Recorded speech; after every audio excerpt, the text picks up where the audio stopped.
अल्लाहुम्मा सल्ली अला सय्यदिना व मौलाना मुहम्मदिन मादिनिल जूदी वल करम। दुरूद शरीफ पढ़े, बुलंद आवाज से दुरूद शरीफ पढ़े बरकत के लिए। अल्लाहुम्मा सल्ली अला सय्यदिना मौलाना मुहम्मदिन मादिनिल जूदी वल करम व आलिहि व सहाबी व बारिक व सल्लिम सलातन व सलामन अलैका या जद्दल हसन वल हुसैन।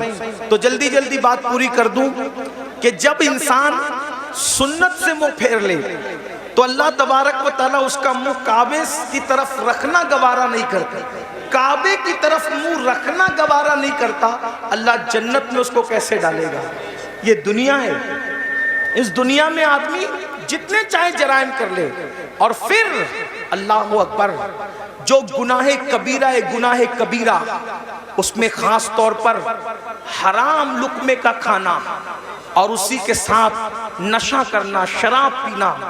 आज नशा मुस्लिम सोसाइटी के अंदर सोची समझी साजिश के तहत प्रमोट किया जा रहा है। कौन लोग प्रमोट कर रहे हैं हमें नहीं पता। इंशाअल्लाह हमारे मुल्क की जो इदारे हैं, जासूस इदारे, वो उसकी तहकीक करेंगे कौन है दुश्मन मुल्क और मिल्लत का। ये बात तय होगी बाद में, लेकिन खास तौर पर मुस्लिम समाज में नशे को प्रमोट किया जा रहा है। जो बाप है, जो सरपरस्त हैं, जो जिम्मेदार हैं, वो ध्यान से सुने कि बाज़ाब्ता तौर पर वो बच्चे जो अच्छे ज़हीन बच्चे हैं, जो तालीम के लिए बहुत ज्यादा होशियार हैं, ऐसे बच्चों को टारगेट किया जाता है और उनको पहले फ्री में एमडी और उस जैसी दवाइयां चटाई जाती है, उनसे पहले दोस्ती की जाती है, फिर उनको वो चटाया जाता है। एक दो बार जब इंसान उसको चाटता है और फिर नींद गहरी आती है और उसके जो असरात होते हैं, फिर इंसान अब उसको हासिल करने की कोशिश करता है, तो फिर महंगे से महंगे दाम में उसको बेचा जाता है।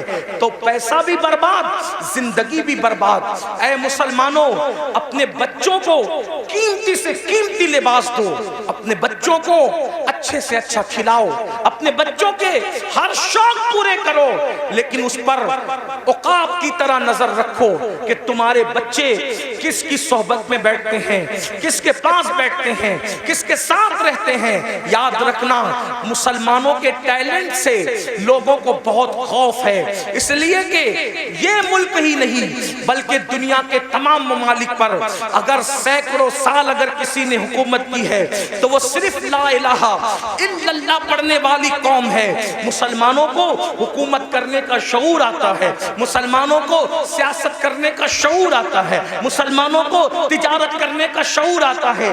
दुनिया जानती है जिस दिन मुसलमान तिजारत की मंडी में डट जाएगा, किसी माँ ने ऐसा लाल पैदा नहीं किया जो वो मुसलमान का मुकाबला कर सके। जब हम ताजिर थे हमारे मुकाबले में कोई ताजिर नहीं था, जब हम सियासत कर रहे थे हमारे मुकाबले में कोई सियासतदान नहीं था, हम इल्म के मैदान में डटे थे हमारे मुकाबले में कोई नहीं था। दुनिया के सारे इंसान बगदाद में और मिस्र में हमारे दरवाजों पर कासे गदाई लेकर इल्म की भीख मांगा करते थे। हाँ हाँ, हम ही थे जो लोगों को जागीरे भीख में अता करते थे, हम ही थे जो लोगों को माला माल करते थे। ऐ मेरी कौम के जवानों, लोगों को तुम्हारे टैलेंट से खतरा है, इनको पढ़ने मत दो, इनको आगे बढ़ने मत दो, इनको तिजारत करने मत दो, इनको जो है माश और मैशत की तरफ आगे बढ़ने मत दो, इनको गानों का आदी बना दो, इनको गेम का आदी बना दो, इनको नशे का आदी बना दो, इनको शराब का आदी बना दो। जालिमों, अपनी जिम्मेदारियों को महसूस करो। ये खिलौना मोबाइल का जो तुम्हारे हाथ में दे दिया गया है और अलग अलग गेम्स तुम्हें ला करके दे दिए गए हैं, कब तक गेम में डूबे रहोगे। गेम में मुब्तला करने वाले तुम्हारे खैर खान नहीं है, ये तुम्हारे मुस्तकबिल को तबाह कर देना चाहते हैं। नशे में डुबाने वाले तुम्हारे खैर का नहीं है, ये तुम्हारे मुस्तकबिल को बर्बाद कर देना चाहते हैं। ऐ मेरी कौम के जवानों, हम गेम खेलने वाले लोग नहीं हैं, हम गेम खेलने वाले लोग नहीं हैं। हम तो नाखूने तदबीर से उम्मत की बिखरी हुई जुल्फों को संवारने वाले लोग हैं। हम तो कौमों के मुस्तकबिल को ताबनाक बनाने वाले लोग हैं। नौजवान किसी कौम का सरमाया होता है। अगर नशा करोगे खुद की फिक्र नहीं होगी, माँ बाप की फिक्र क्या करोगे? नशा करोगे खुद की फिक्र नहीं होगी, औलाद की फिक्र क्या करोगे? नशा करोगे खुद की फिक्र नहीं होगी, अपनी कौम की फिक्र क्या करोगे? मुसलमान नौजवानों, हमारा जवान खुद भी बढ़ने वाला है, कौम को भी आगे बढ़ाने वाला है। फिक्र करो, अपनी कौम को आगे बढ़ाओ। जानते हैं, जब तक नशा हमारे समाज में नहीं था, कौम इतनी गरीब नहीं थी।